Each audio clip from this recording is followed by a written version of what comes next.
Have you ever watched yourself back on camera and thought, why do I look weird? My name is Jeff.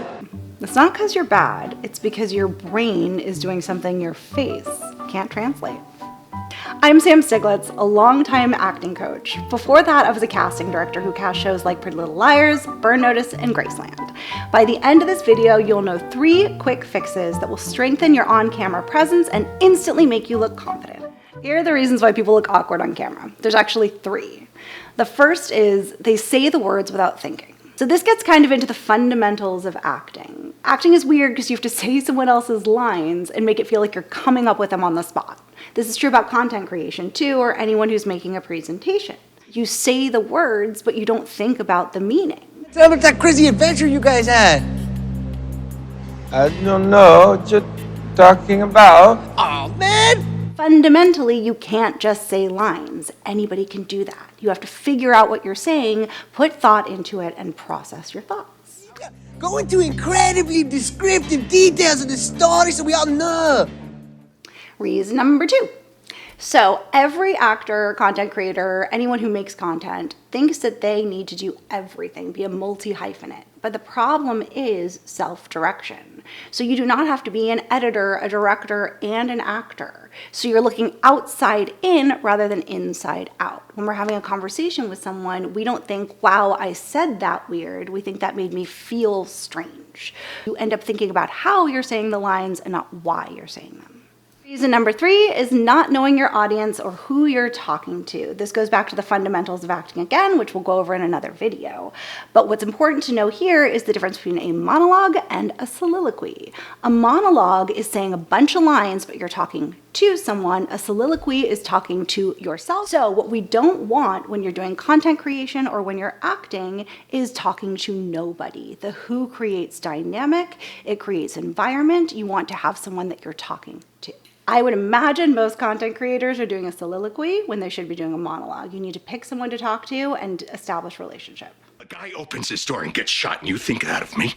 No. I am the one who Just knocks. to clarify, in a monologue, there will be someone listening to you. You'll have a scene partner. In a soliloquy, though there may be an audience, you're technically talking to yourself, expressing your thoughts out loud. In modern day conventions, this is more like a voiceover where the character is expressing themselves, but you don't often see them speaking to themselves on camera. To me? Well, then who the hell else are you talking to? Talking to me? Of course, if there are 2 people in the scene and there's back and forth talk, it's dialogue. Or if you're a content creator and you're talking directly to someone, it's dialogue. So make sure to be specific, know who you're talking to, what you want, and make it incredibly specific and nuanced. Relationship creates tone, dynamic, environment, warmth, and feeling.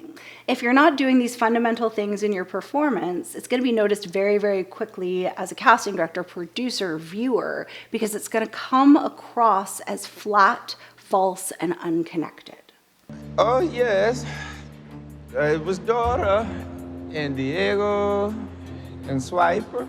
Swipe it. People will notice pretty instantaneously because we are smart as audiences. We've been trained to not be spoon-fed the answers. We're looking for nuance, connection, warmth, and feeling. Fix number 1 is to have a very clear intention or action. What do you want from the other person? What do you want them to understand? What do you want to get out of this? Make it actionable. Make it from the other person. I want them to learn something. I want them to love me. I want them to something.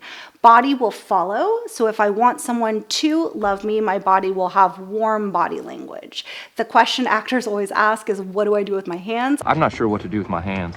Be good just to hold them down by your side. Promise your hands and body will follow if you have clear action and intent.